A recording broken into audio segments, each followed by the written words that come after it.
Welcome to the American Grown Podcast, hosted by Austin Sullivan. The American Grown Podcast will focus on people from different walks of life and their journey to where they are now. Now, turn up your volume and settle in for a great episode. Hi, I'm Austin Sullivan. This is the American Grown Podcast, recorded inside the Colortech Creative Solutions studios. Today, we have Mitchell Spittle. He is an ultra runner, rock climber, and endurance athlete, currently pursuing a degree in finance at Penn State University. Mitchell, welcome to episode 24 of the American Grown Podcast. Thank you so much. I appreciate you having me. Yeah, thank you for coming in, Mitch. I really appreciate it. And actually, I think it was through Instagram is how you saw I was looking for guests and you filled out the form. Yep, correct. Yep. Awesome. No, hey, I really appreciate it. And for the listeners out there, in order to be on the podcast, everyone has to fill out a form. This way, I get a better understanding of the guest and what they'd like to talk about. It's roughly, I think, like 30 questions. Yeah, around 30 questions. Yeah. So if there's any listeners out there and you see a post on Instagram or Facebook, please don't hesitate to fill out the form. You know, you could be next here sitting in the Colortech Creative Solutions studios. What's your early childhood? Let's get into that. My early childhood, so I grew up, born and raised in Lebanon, Pennsylvania. Mom and dad, a younger sister, went to Cedar Crest High School and played some sports while I was there. Grew up playing soccer, basketball, baseball, everything like most kids. When I got into middle school, I pursued cross country for a year, which I decided just really wasn't for me. And then I decided my passion was with baseball. So I'd pursued baseball from about 7th grade all the way till my junior year of high school. I decided that my senior year I wasn't going to go out for baseball, actually. Of course, because of COVID, we didn't end up having the season, but that was that. I had moved on from sports and decided just to pursue my degree in finance at Penn State for the time being. So you graduated in 2020. So like you said, COVID affected, your high school sports career. It did, yes. I enjoyed baseball. It was fun while it lasted, and I just decided that I wanted to pursue other things. I had my mind on other goals, and that it just wasn't for me anymore. I was looking for something where I could control my own destiny. A lot of times in my life, I believed in myself, but a lot of my peers, my coaches did not believe in me. So that was something that, it instilled a lot of doubt in my mind, and doubt is a scary thing. Yeah. I think that's something that should be talked about more. Growing up, having that doubt in my mind, that can destroy a person, especially a young kid. And I took that to heart, and then that's what got me into more of the running and working out on my own and pursuing the ultra running. To go back to the high school sports and stuff, we talked a little bit before we started recording. I had no idea that you didn't do track and field, and you only did, a year, I think you said, of cross country? Yeah, so I was a pretty good runner in middle school. I wasn't the best, but I was pretty fast. At the time, it seemed so boring to me running, as a kid. You're just like, baseball is more exciting, and that's just what I wanted to pursue. But as time went on, later on in life, I kind of got back into the running thing during COVID. Everyone's locked up. Yeah. And had hit like a rough spot in my life. I was just out of shape. I was almost 200 pounds. So I'd gained a lot of weight, and I was depressed. I had no one. I felt lost, And I just decided one day to go out for a run. Just a mile around the block, and it was like a 9-minute mile or something. It was ridiculous. I was like, oh my goodness, like what happened to me, right? Yeah, I just felt lost. So I stayed with it though, and I continued to work hard and slowly build up my endurance. And before I knew it, I felt back in shape, and I felt like, maybe I could really make something out of this whole running and working out thing. I guess you turned to running during COVID. Like you said, everyone's locked down. It was a tough time for sure. A lot of businesses closed, a lot of family businesses went out. So definitely depression is a real thing and serious, especially around that time. You had mentioned earlier, you liked being, of course you like being a part of a team, but it sounds like you like to control your own destiny. Do you think that's why you turned to the running so much? Yeah, I think my past experiences with being on a team in some cases were good, but I liked the idea of I'm either going to make it or break it for myself. There's no in between here. It's you're going to put in the work and you're going to succeed, or you're going to be lazy and you're going to pay the price. And I saw that firsthand when I got into this. I just really enjoyed that because I knew that, you know, on those days where I really didn't feel like getting up and getting after it, it was my ass, you know. Yeah, you kind of hold yourself accountable, which I think if you can do that is huge, because a lot of times, you know, like if let's say my wife and I, we kind of hold each other accountable when we do our workouts. You know, you hold yourself accountable, but to do it yourself, I think is that next level, because you're not counting on anybody. It's just you looking at yourself in the mirror. So after high school, your plan was to always go to Penn State. Correct, yep. Awesome. Okay, was that like the only school you were looking at? Yeah, yep, okay. Penn State all the way. And degree in finance, right? Yep. Okay. Is your like mom or dad or family in finance, or why finance? Not really. I just have always been very business oriented. Okay. I'm into, you know, like reselling, like the eBay, all that. Yeah. So that's a little side hobby for me, something I enjoy. Oh, I didn't know that. So you flip stuff. Yeah, I like to flip things. So that's a little side hobby. And, you know, kind of running your own little e-commerce business. Yeah. Kind of helps. And being a finance major, I don't know, it kind of seemed like it was for me. With your flipping and eBay, what is like one of the most expensive things you sold? Or do you have any like rare item that you sold? In terms of rare items, I'd have to think. I mainly say I would specialize in like electronics, vintage clothing. Okay. But we've done some bigger buyouts. I know at one point we bought out a bunch of sports jerseys for, I think we paid like $700. We sold them all for like $3,000. So and that was in like a couple weeks. We flipped it. Real fast. That was a good flip for us. Stuff like that is better for me. The big bulk deals. I didn't know that. So, holy cow, you're doing everything. You're going to Penn State for finance. We're going to get into the ultra running here, because I didn't even know that was a thing. And then you're flipping things on eBay. How do you have time to do all that? Yeah, I mean, it is hard. You definitely make a lot of sacrifices when you want to commit to hard things. But that is the hard thing about hard things. You know, you're going to make a ton of sacrifices. You're going to lose a lot of friends. And you're going to have days, man, where you just feel like quitting. And that's just the truth. And that's something people don't want to admit. But there's a lot of days where I think, wow, man, maybe it's time to, you know, throw it in. Yeah. But I just think back to my old self, and I'm like, I don't want to go back there, man. Right. That's a scary place. So, you know, when I look back on that, it keeps me focused, keeps me energized, and I find a way. I always find a way. Okay. Now, are you also very religious person as well? Yeah, I am. Yeah. Believe in a higher power. And I do. No, that's awesome. So let's get into this ultra running, because there's so many questions that I have, and there's things that I think would tie into, and that's why I bring it up, being very religious, because as you're running, I'm sure there's things going through your mind. So let's start off. When did you first like really get into it? I know you mentioned COVID, but when, you know, you had that 9-minute mile or whatever, which for a guy my size, I'm like, oh, okay, that wouldn't be bad for me, a guy that hasn't worked out in a long time. But you said that was awful. So like, when did you start like, this is what I'm going to do? I'm going to run miles and miles. So this actually started pretty long ago.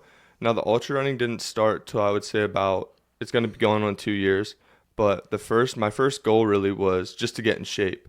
So I had started the Murph Challenge. I'm not sure if you're familiar. No, tell me about it. So to the viewers, it's where you run a mile, you do 100 pull-ups, 200 push-ups, 300 squats, then you run another mile.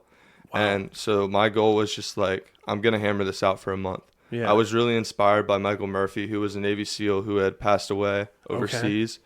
And I said, you know, I'm going to put my mind to this. I'm going to do it. And no one believed in me. But for the first time in my life, I came out of the little hole I was in, and I was like, you know what? Like, I'm going to prove everybody wrong. Yeah. And I did. I did it for a month straight. And I still remember my first time for the Murph on day 1 was like over an hour. And by day 30, I had run it in under 30 minutes. What? So I had built that discipline, and I had built, you know, the endurance to really increase my time. It kept me motivated at the time, because this all started out as motivation. I will say that. And I'm not a huge believer in motivation, but it started out as a motivation to get back at everybody who had done me wrong. You know, that wasn't the right way to live. But as I continued going on with this, then I got into the running, did my first half marathon. Okay. Well, hold on. Before you get into that, I don't want to cut you off, but this, what do you say, Murph? Yeah. This is interesting. So was it every day you would, like every day throughout the whole month? Yeah. You did so this? For 30 days straight, I would do a mile run, and then the workout, another mile run. Yep. Wow. And towards the end of it, the last day, you could do it all under 30 minutes? Yep, correct, yeah. Like, that's insane. I really can't fathom doing that, because so you run the mile, then you do 100 pull-ups, 200 push-ups, and then 300 squats. And then you run another mile. Yep, running and on. that's it. Yep. Wow, Mitch, holy cow! Like that alone to me is amazing. So you're doing this, proving everyone wrong, because you don't want to carry that baggage with you, especially as you getting older and everything. So you need a release, and it sounds like running for you, like, is your release. And running is my way of expressing it, but I would just say like pain in general. I love physical pain. I love emotional pain. I love mental pain, especially is my favorite, because it's the only way to really callous our minds, make us stronger as people. And you need it. You really do, because we live in a soft world with soft people. Lazy. We live in a lazy world. By constantly testing ourselves, we can callous our minds and become stronger as a community, as a person. That's what I think it makes America so great, right? If you wanna eat your Dunkin' Donuts, McDonald's, and drink your sodas and slushies, you can do it. Or if you want to set your mind to it and turn your body into like an ultra machine and get in the best shape of your life, you can do it. And that's what I think makes this country so great, is you can choose how you want to live. You can do whatever you want. Not saying either option's good or bad. It's whatever you choose to do. I'm still blown away about the Murph challenge. Like, that blows my mind. How did you even find out about it? So I was digging around on YouTube Okay. at this time during COVID, and when I really wanted to get back into shape, and I had stumbled upon it. I'd always kind of known about it. Yeah. But not that people did it for 30 days. I saw a lot of challenges. I was like, I want to try this. So that was a huge inspiration for me. Another guy who is a huge inspiration to me, honestly, one of the people who had changed my life for sure, and I've never even met him, is David Goggins. Definitely the biggest inspiration to me. A former Navy SEAL, which is the next thing I started to train kind of after the whole Murph ordeal, is that I found a Navy SEAL workout online, and it was like a 6-week workout. So I would run anywhere from 4 to 6 miles a day, swim for 45 minutes a day, and then do 100 pull-ups, 200 push-ups, 300 squats a day. Yeah. And I did that for 6 weeks. Wow.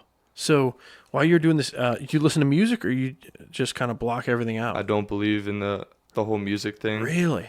At least while you're running, I kind of understand in the weight room. When you're out there, it just needs to be you and your thoughts, really. The truth is, the music isn't going to be there when it really matters. On race day, the music isn't going to be there. Right. No one's there to save you. It's your ass, man. And that's it. No one's coming to save you. You got to find a way, regardless of how tough it gets. You hinted at it. Were there any other mentors or people that influenced you to get into running? No, I would say, honestly, besides David Goggins, there were very few people who I looked up to at the time. And I just continued to believe in myself. First, it was that motivation to get back at people. But as you do these things, you learn a lot about yourself, and you realize it's you versus you all the time. And it's really not about anyone else. Of course, then you can take your experiences and share them with others to inspire them to do the same. But it's really not about comparing, because, comparison is it's no good. It really isn't. At the end of the day, you're 100% correct. It's you versus you.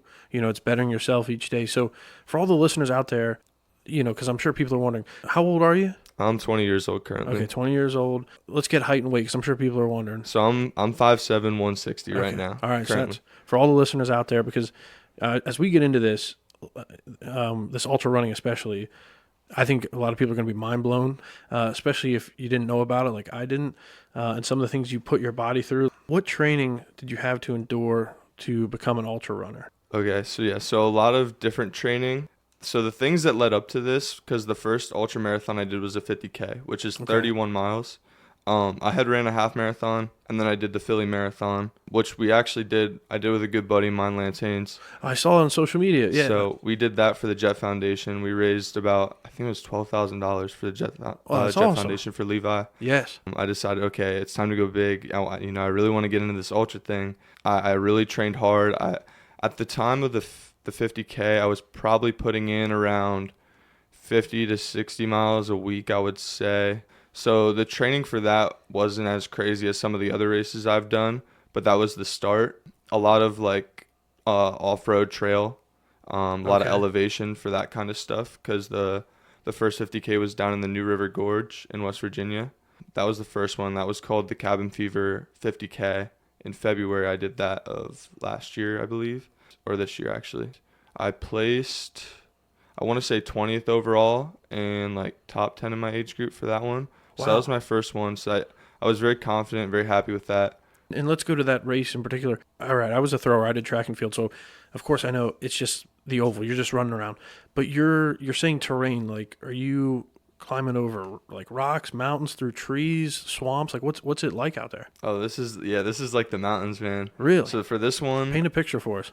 yeah. So it was pretty cool. We started in downtown Fayetteville. So this was just like on the road for the first couple miles. And then right around mile like 2 or 3, you instantly hit the woods. I mean, you're deep in the New River Gorge National Park. You're running through. I mean, it was real cold. It was February, and down there they get a lot of snow. It wasn't too bad, luckily, the day I was there. But I would say a majority of it, yeah, you're just enclosed by the woods, these small trails, rocks, boulders.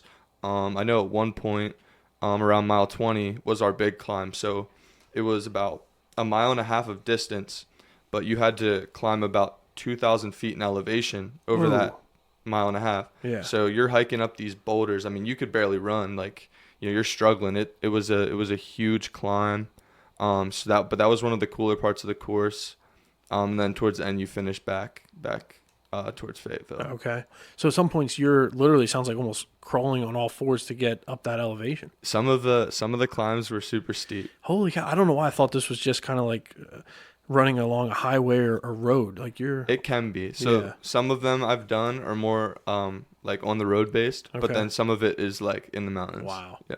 All right. So you completed that race. You did pretty well. You did very well. It sounds like. Yeah, I did. That was a good first race for me. It kept me very confident for my next one, which was the Hat Run 50K. So this was in Havre de Grace. This was in Maryland. This was another 50K. This one was a little more flat, but it was still in the woods down in Maryland at I forget what state park it was. This was like a really big breakthrough for me though. Yeah. I had ended up placing, believe it was, I want to say top 15 overall, and I placed second in my age group. So it kept me, I mean, I was stoked, getting second place in my age group. Huge. I was like, wow, this could really be something. After that, it was finally time. I did my first 50-mile race. This was down right outside of Philly, in a park, Pennypack Park. This was like the Dirty German 50 mile is what they called it. And again, it was in the woods. This one wasn't crazy with the elevation or anything, though. It was more of like a padded, single track type trail. But this was like the first race for me where I was like, wow, I really experienced some crazy things. Like throughout the race, yeah. Like seeing things, like animals are getting hurt, like and not getting hurt, but like injuries, or what did you see? It was just a really crazy race. It had poured. It almost reminded you of like a monsoon that day. Oh wow! And I mean, I was covered in mud by the end of it. So yeah, it was a wild race. And being 50 miles, my first time doing 50 miles, it was a little scary. I'll be honest. I was nervous. You get a lot of nerves before these things. There's a lot of pressure. For sure, because in the back of your head, you're always like, what if I don't finish? What if I fall? What if I get hurt? That stuff's always in the back of your head. And battling those conditions was really, really tough. I've always liked being in the tougher conditions because I know there's a lot of weak minds out there. Yeah. So when your mind is tougher than everyone else's, you can capitalize on bad situations, which is what I did.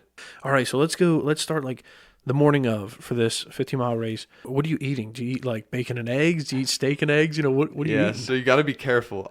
Fueling is definitely very important. Anything, when you're doing these races, you have to be fueling. So for this race, my main source of fuel in terms of hydration, or I guess we can talk about before the race. Yeah. I'm just wondering, like, do you eat like a Cliff Bar? Like, what do you? Yeah. Because you got 50 miles. You're going to be out on the track for quite some time. So like, you have to have some kind of fuel in your body, like before you even start the race. Correct. Yeah. Okay. So if say the race starts around 7:00 in the morning, then I'm probably up at 4 or 5 in the morning. Normally, what I'll eat is something like a Cliff Bar, or Nutri-Grain bar, something like that. Some quick kind of fuel. Yeah. And that's it though. And then I start hydrating just a bit, just to get some carbs in me before the race. Nothing like too heavy because you don't want to have stomach issues during these things. Yeah, you're 50 miles out there. I imagine there's not a lot of rest stops. You're not pulling over to go to the bathroom. Man, you're using the woods, man. You're out there in Mother Nature. Yeah. When you say hydrate, are you drinking Gatorade, sports drinks, protein shakes? I mean, I don't know. What are you drinking? So main things would be you're gonna mainly be alternating between water and some form of an electrolyte based drink. So for me, I used like the BPN G1M Sport. Yeah. So that works well for me. I'll alternate that with the water to get enough sodium in me. That's important, balancing your sodium intake with your potassium intake because you don't want to get cramps. Yeah, I didn't even think about that. Holy cow. Yeah, that stuff can be important. And even really on these bigger races, I mean, you're eating while you're running. So there's times where I'll like, when I come through, my parents will be there. They're my crew. They'll hand me like another bar or whatever I'm feeling, like a banana, an orange, depending on what I need. Okay, so all right, so it's 50 miles. Your parents are stationed like somewhere throughout the race. So this one, it was like you do 3 17-mile loops. Oh, okay. So I would see them once each time, and then throughout the 17-mile loop, like the race director, he had little checkpoints set up with food at each one. That's so I nice. can use those as well. So you use those to fuel when you're there, and then I check in with my parents every 17 miles on that one. So you're running around, you're eating as you go. I assume you don't stop. You just grab something, eat it, and you're... Very, very quick. Yeah, we try to make it very quick. Okay. The next question would be, because you said for this 50-mile, it was kind of a monsoon or there was some rain, you're dirty. What are you wearing, like spikes, combat boots, running shoes? Like, what are you wearing? So I'm bare feet? I don't know. I'm using trail shoes. If anyone's familiar with the brand Hoka, they're a running company and they make really, really good trail shoes. So I was using their Speed Goat 4s. The tread on them. Speed Goat 4 is phenomenal. Okay, how's the tread? So the tread's great. So it was really, really good that I actually chose to wear these, because sometimes for maybe like a single track that's padded, I might consider just wearing a basic pair of running sneakers to be a little faster, but I was really glad I used these just with the conditions, the rocks. It was super wet. So the tread saved me that day for sure. It was really rough. I mean, there were spots where you didn't even have the track anymore. I mean, you had to be careful you didn't fall, or it was just a mud pit. Right. So yeah, that kind of transitions into my next question. So as you're out there running, like, what is the protocol? I mean, I'm sure there's staff members like throughout the course, but like if you do fall or something or you get hurt, like what do you just keep going, or what do you do? I mean, if you get hurt, the main thing would be just to sit there and wait, because someone's probably going to pass you and then they'll tell someone about it. Okay, that makes sense. Yeah. But like if it's serious, and you can't like get up. Right. Yeah. Yeah.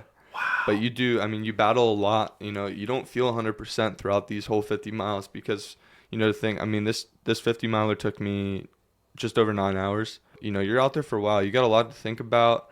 And, there were points in that race where I'm like, fuck, man. Yeah. I'm hurting.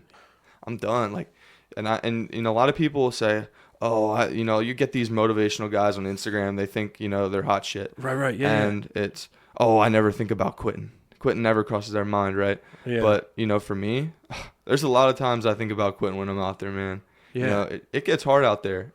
You just really have to trust yourself and trust your mind, because, like I said, with those conditions, and then at one point I was having an issue with my knee.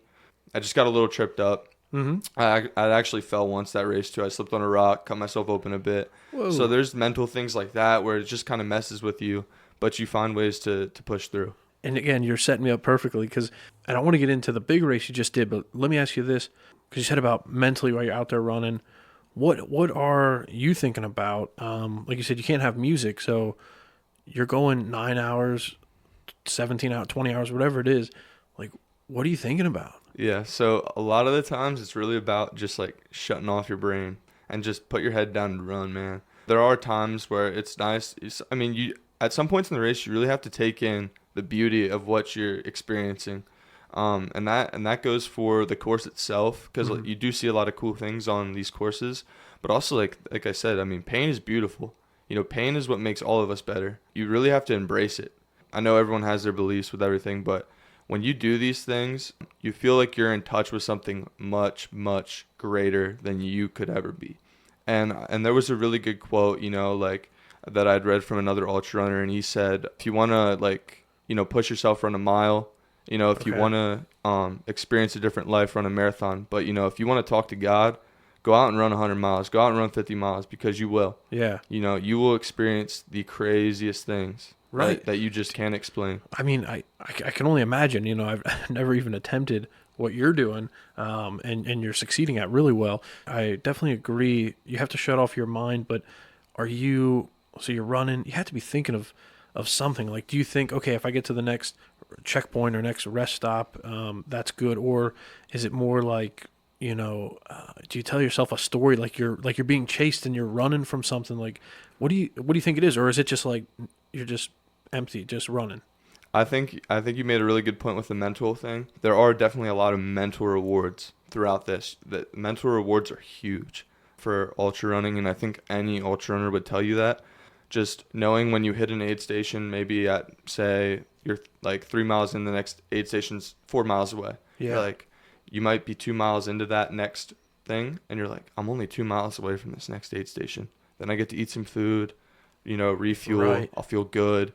There's things like that, especially on the 50-mile race. I knew I would only see my parents, once each loop. So when I was coming up on that loop to see my parents, it was a huge mental reward for me. Oh, Seeing my mom and dad, yeah. They kept me in it. And, really, when I saw their faces, I was like, I'm going to finish this. Yeah. I'm going to do that. I'm going to do this. I'm sure they're probably yelling and cheering because what you're doing is pretty damn incredible in my mind, They are definitely proud parents. They know during the race, it's game time. Like, there's you're serious. You're like, yeah, I need the fuel. focused. I need to be quick, and they understand that, and they've been really good. They've been really supportive of me, and I think they're really happy for me because they know what I've been through. To get to where I am today. And they got to have those probably accurate handoffs, right? Because they're like, boom, here's the bar as you're running. Here's the water, the drink. Right. Yeah. Right. They know I like to be quick. Yeah, and that's so cool that they can actually be a part of it because most sporting events, the athlete's doing his or her thing, and parents are in the stands. They're not down there.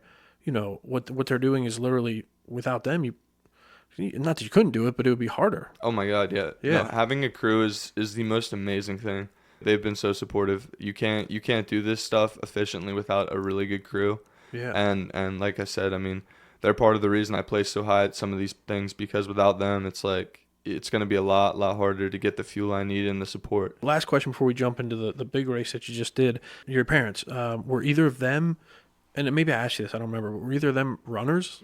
No, my mom, she did play some sports in high school, and my dad as well. My dad was a runner in high school, okay, and he is big into hiking. He's done a lot of hiking, so I probably got some of the running stuff from him maybe, but no, besides that, it really was kind of just spur of the moment. It's your thing, my mental, yeah. Let's get into, because you recently ran the Daytona 100-mile ultra run, and you placed, I think it was 3rd overall. Yep. Okay, so tell me, what was that?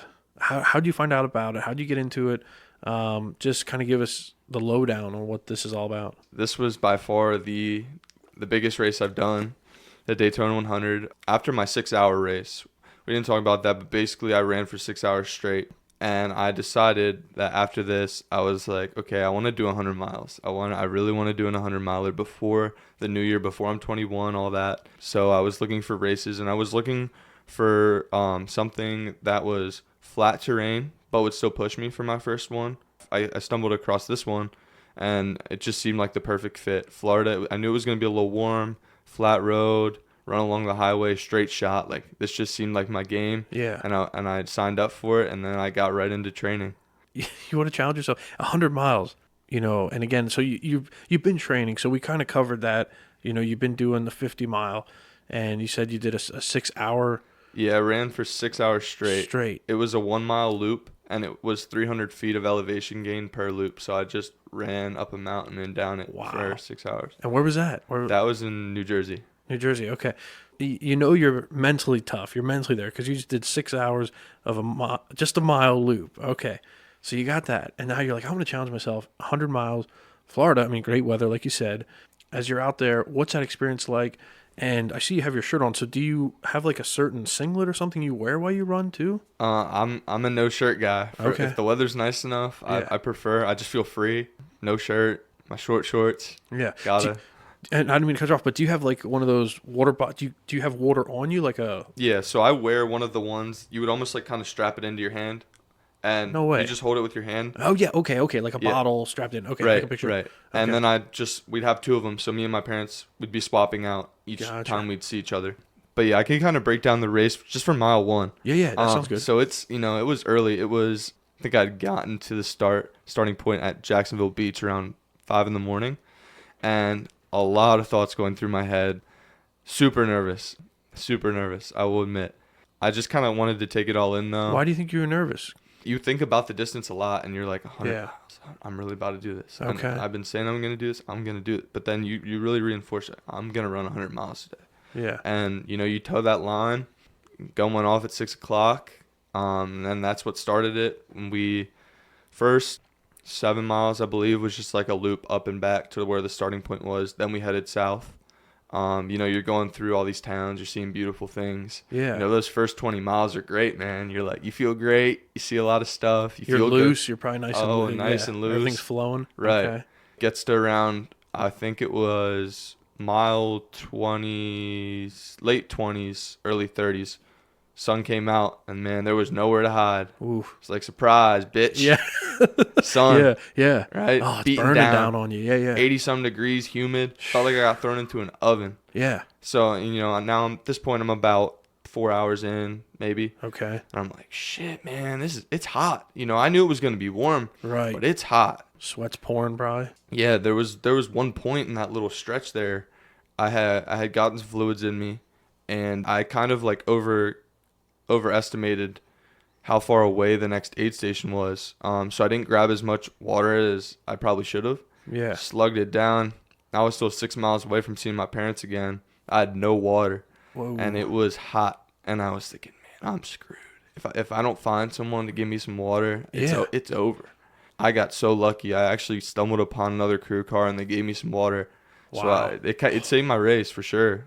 Yeah. And I met up with my parents around mile 38, 40.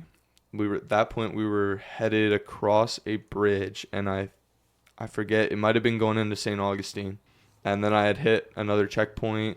Around mile 50, I was like, holy shit, Yeah, because you've done 50 before, so you knew you could do 50. Right. But and now that's when it got real. Now you're doubling it, yeah. Right. That's when it really got real. And I knew that all along. I was like, the first 50 were all about how bad can you really just endure a little bit of pain, right? Yeah. Pretty basic. But those next 50, it's like you're gonna be feeling a lot of physical pain, but man, your head is gonna be spinning. Around mile, it was 60. I was like, this shit's hard, But I was still pushing. I was still cooking pretty fast. I think at that point I was running around like 8:45 pace. Okay. Up to mile 60, and at that point I was Jeez. only like 5 or 10 minutes off first place at that point. So I'd held with him. He was the champion last year. I'd held with him for pretty long, but around past 60 he pulled away. Okay. And is he like? You're talking in your age group, or is this? No, he's 45. The guy that won. Okay, but this is his like life. Like he. I don't know how long he's been doing it. Yeah.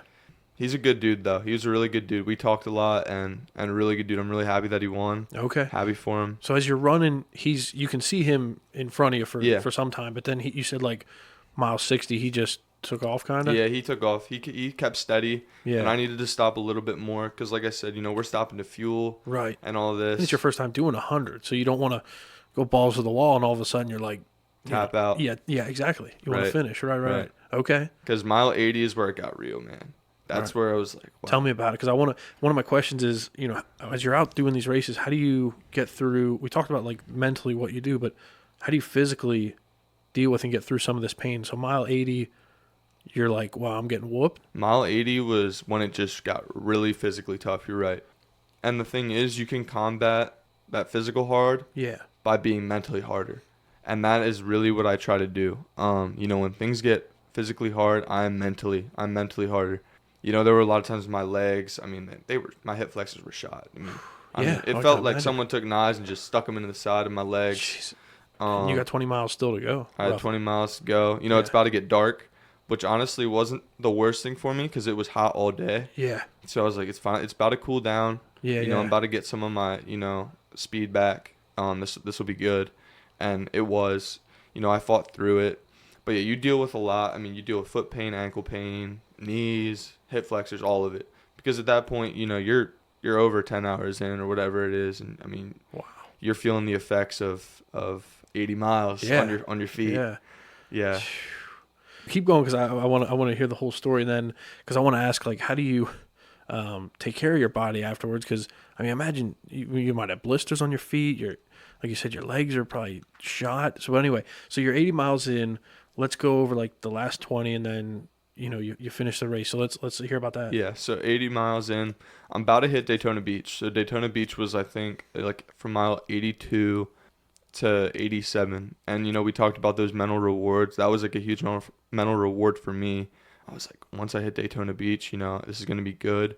And because I knew my dad was going to come in and pace me through Daytona Beach. Okay. So I knew just having him with me was going to help a lot. Okay, so for the listeners, and I didn't mean to cut you off, and also for me, pace. So he's going to run with you. Yeah, he's going to just run alongside me. That's awesome. As that little mental cushion, physical cushion even. Just to have someone out there who has fresh legs helps a lot when your legs are shot. So he was out there it was like 5 miles he was out there. I know that. He got me through Daytona, and then I had ran like 2 more miles by myself. So at this point, we're probably like 90 some miles in. And I think he could tell, I was going to finish the race. Like, I'm no quitter. I find a way, man. Yeah. Unless things are real serious, I find a way. But it was definitely towards the end of the race, like mile 94, 95-ish. And he saw it, and he was like, he got back out of the car, and he ran the rest of the way with me. So he put on 10 miles for me. And I know it wasn't easy for him. So I appreciated my dad a lot, for stepping up. That was big of him. So your mom and dad are kind of following you. They can drive with you? Yeah, they were checking in with me from miles 50 on, I'd say. We were checking in like every 2 to 3 miles. Like, we wanted everything to be dialed in. Yeah. Because I didn't talk about it much, but there's a lot of things you gotta watch very closely when you do these things. Like your urine, not to get all gross, but if that gets bad, that could send you to the hospital. I remember for football back in high school, it was like if it's too yellow or something, it's you're dehydrated. And if it's clear, then you're hydrated. Is that kind of what you're talking about, or like similar? Okay. Because when it was really hot in the beginning of the race, and I was drinking a lot of fluid, it was still very dark, and I just kept hydrating, and that got better. Yeah. But the main thing we were looking for was if that color started to turn brown. All right, what does that mean? That can indicate like liver issues, kidney issues, and that can be very, very serious. Like, you gotta go to the hospital. Like, you're done. Yeah, you're done. Wow. So you're doing your thing. They're following behind you. Like you said, your father would get out and pace with you, run with you, which huge boost. Like you said, it has to be. So that's kind of the whole setup. Continue. Yeah. So at this point, we're like mile 95. Yeah. So we're about to be at the Ponce Inlet. It finished right at the lighthouse, and it was super mind fuck, man. Like, you see the lighthouse. Yeah. And you're like 4 miles away at this point. You're like, man, I'm almost there. You'd run another 2 miles, and it's like the lighthouse disappeared. You're like, what the? Where'd the lighthouse go, man? I thought I was about to be at the finish line. Right. And now you still got 2 more miles, and those were like the 2 longest miles of my life. Wow. Yeah. But we got there. We got to the finish line, man, and I made my parents cross with me because for sure wouldn't have been able to do it without them. Yeah. But I was very, very stoked with my performance that day. What were the exact numbers? I finished the 100 miles in 17 hours, 17 minutes, and 30-some seconds. Yeah. And I ended up 3rd overall, 2nd in the male category, 1st in my age group. That is amazing, dude. Holy cow, Mitch. That's crazy. So as you're finishing, with your parents, what did they think? Like, what do you think they think about the ultra running and everything? Like I said, I think they're super proud of me. I think, they think I'm a little crazy, of course, but, they're definitely proud of me. They support it. I think they've honestly, developed a little bit of an appreciation for the sport, being able to crew me now a couple times and see all these, you've got people my age out there all the way up to people that are maybe 70 years old. There's a lot of crazy people, man. Wow. And just badasses. That's what they are. Yeah, you got to be a tough son of a bitch to want to do this. So you're like a Spartan, like a warrior. Yeah. Seriously, to have that mindset, not everybody's going to wake up and be like, oh, yeah, I'm going to train or run 50 miles, let alone 100 in 17 hours. Wow. Right. So you cross the finish line. Now, what do you do to heal up? You just finished, parents are hugging you. Everything's great. I'm sure you're, like, do you get on oxygen? You're in great shape, but what do you do? After the race was pretty interesting. I'd finished up. I'd talked to the race director, things like that, and then I'd sat down because I was like, I've been standing for 17 hours and some change at this point. Yeah, what does that feel like just to sit down? It felt weird. Weird would be Yeah. the best description. And when I did sit down, I felt amazing the whole race. I thought maybe I would a lot of people deal with hallucinations and things like this when they're out running. I didn't have any of that. I felt great the whole time, honestly, besides my legs. And when I sat down, it was almost like my body was just trying to figure itself out. And I got really, really lightheaded. Yeah. It felt like someone threw a flashbang in my face. Whoa. So my vision got real blurry. I couldn't hear. Were your ears ringing or? My ears were ringing. I couldn't really hear anybody. And it was starting to freak me out. And it lasted for a couple minutes, but it felt like hours, Forever. Just so weird. But it settled down, got some food in me, fluids, things like that. Felt a little bit better. And I dealt with that just here and there for like the next 24 hours, but it got better, and now I'm all healed up. Wow. But it was a rough 48 hours that's it after I could barely walk. Yeah. I just picture you, and like I said, you're in great shape. I just picture you kind of like maybe like got a cane, or like your dad's helping you, because your legs have to, like you said, they have to be shot. All right. I mean, and in the moment your adrenaline's kicked in, I'm sure. So you're just going, but then to finally sit down, like you said, your body's like, we just did that. Like, I can't believe, I'm sure that's what your body's going through. Right.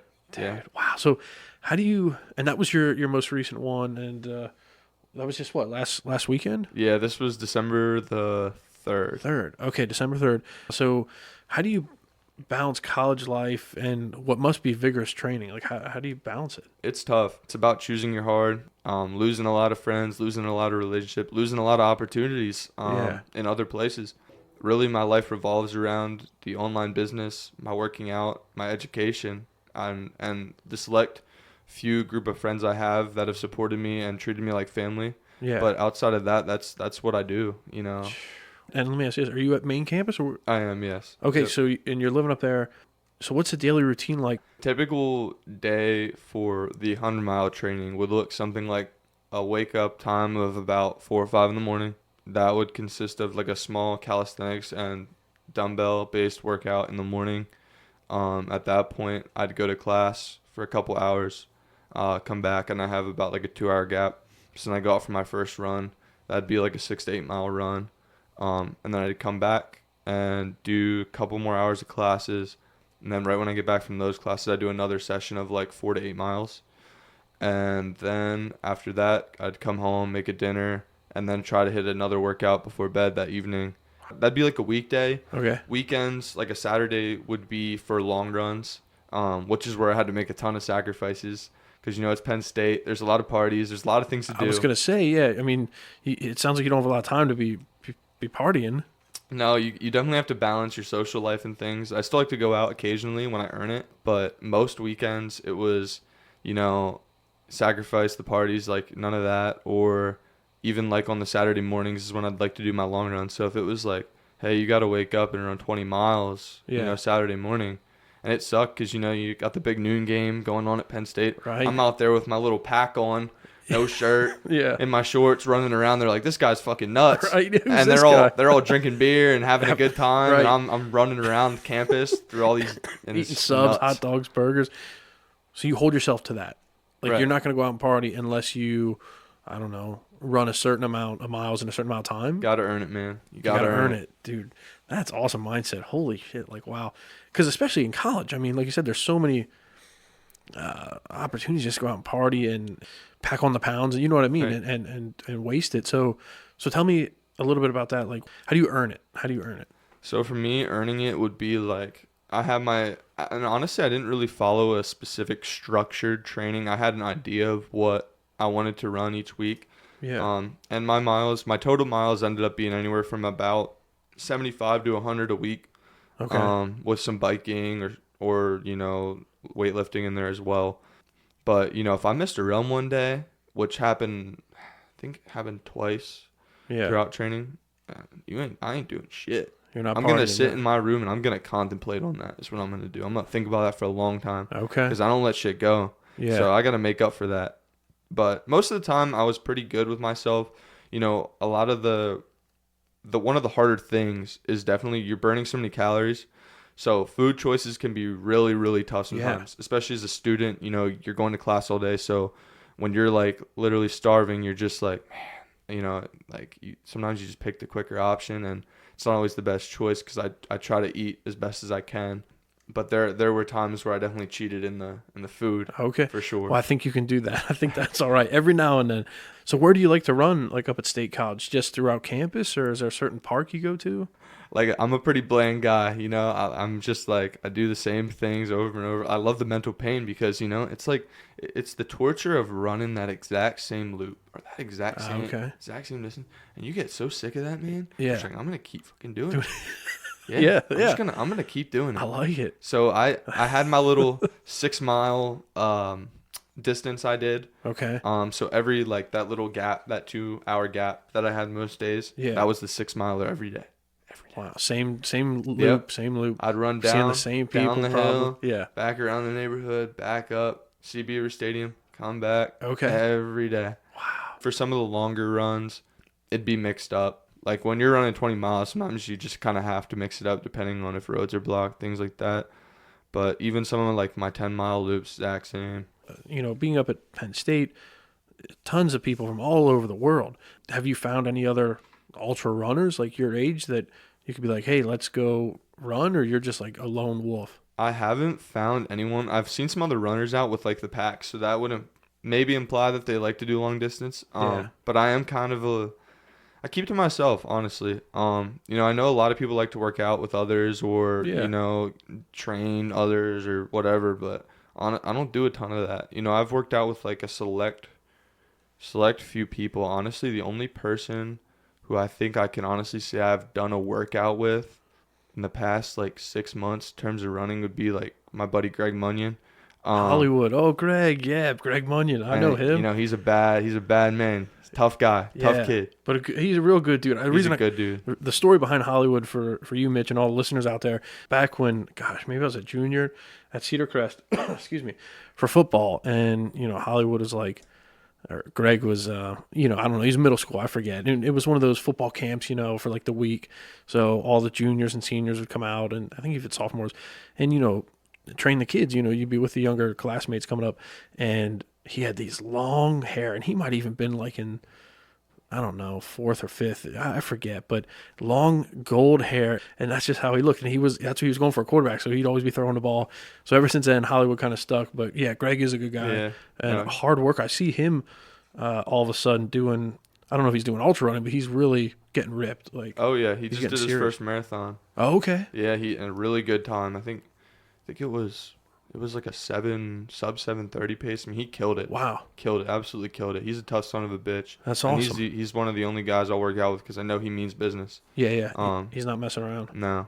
And that's what I find with a lot of these kids at school is they're thriving off motivation, which I talked about. It's like, I'll get up and do it for a couple of days, but then that's it. Yeah.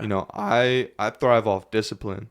I'm going to do this shit no matter how much it sucks. You got to do something that sucks every day if you want to get better. Yeah. So I woke up every day and I did something that sucked. Yeah. And, that built so much mental callous in my mind. Right. To the point where I just feel like no one can break me now. It builds character, too. And like you said, it can't be broken. So, your passion is running, mental toughness, ultra running. And then, like you just said, because I always ask guests, what motivates you? And on the forum, like you said, it's that discipline. So, dude, I think it's phenomenal. What you got going on is amazing. And I'm looking forward to following along now on social media and seeing what you're going to do next. With college, are there any plans for after graduation? And then are you going to continue? Obviously, I think you're going to continue ultra running. I think it's a dumb question, but I'm going to ask you anyway. Yeah. So, yeah.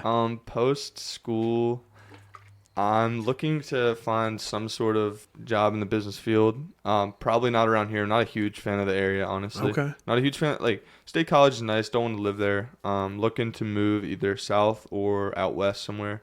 So that's the plan for that. But yeah, I think ultra running will be a part of my life for as long as it can be, until the knees give out or until whatever.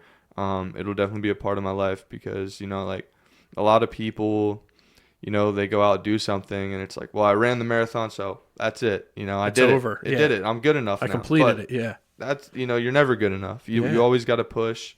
regardless of what you've done. That doesn't mean shit. You wake up an underdog the day after you've succeeded. That's perfect. Yeah, one day you could be that 40-year-old at Daytona. Yeah, right. Tan as can be, just beating the young pups out there. Oh, dude, that's awesome. So, Mitchell, how can our listeners connect with you and follow along on your journey? You can follow me over on Instagram at Mitchell_Spittle.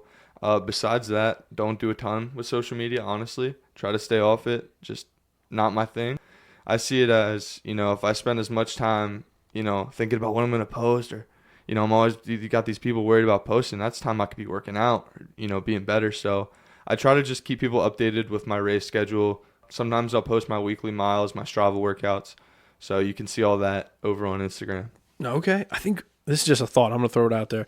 If you keep doing the ultra running and you keep doing well, what you're doing, maybe like a clothing brand somewhere, because you are so motivated, and your motivation, and it's different when I say motivation, it's that discipline. And I think that's a different way that you can maybe spin it to have your own clothing line. I'm just throwing this out there. I don't know. It's just a crazy idea. Yeah, no, it'd be cool. It'd be cool, definitely. You see a lot of these guys get sponsored by different companies, because, there's a lot of great companies that I use, some of which I would maybe consider taking a sponsorship from. I like to be able to try different things, but there's certain anti-chafe things I use, certain... I didn't even think about that. The gel things I use, all of that good stuff. It'd be great to have those companies support me at some point. Yeah. And, I don't think I'm deserving of that yet. I've done all right. The last race was really, really good. Yeah. But, long-term goals, I have my eyes set on some big things, some big races in the future. Awesome. No, definitely going to be following along. So before we close out, is there anything else you'd like the listeners to know? No, other than I just mentioned like a few of my favorite things to leave people with when I talk about these kind of things. And something that I've always just thought about, and it always sticks with me, is that, for example, when I was in that bad spot in my life, I constantly was blaming the world for all my problems. And sometimes you got to look back and look in the mirror and realize your life isn't so bad. Wherever you're at, it really isn't that bad. Stay in the fight for all those people out there who are battling some shit, because it ain't easy. But I would just say that, when you think, oh, my life is so terrible, just remember that each time you say that, someone is literally taking their last breath right now. Like as we're speaking, I could complain about how terrible my life is or how terrible my day was, but someone wishes they had my day. Someone wishes they had my hour. So I would leave people with that the only easy day was yesterday. Oh, that's very well put. Awesome. Mitchell Spittle on the American Grown podcast in the Colortech Creative Solutions studios. Thank you for joining me. Thank you so much. Thank you for having me. To see photos of today's guests and more content, just search American Grown Podcast on Facebook and Instagram. If you enjoyed this episode, please subscribe and leave a review. If you'd like to be a featured guest on the podcast, please direct message or email Austin at AmericanGrownPod@gmail.com.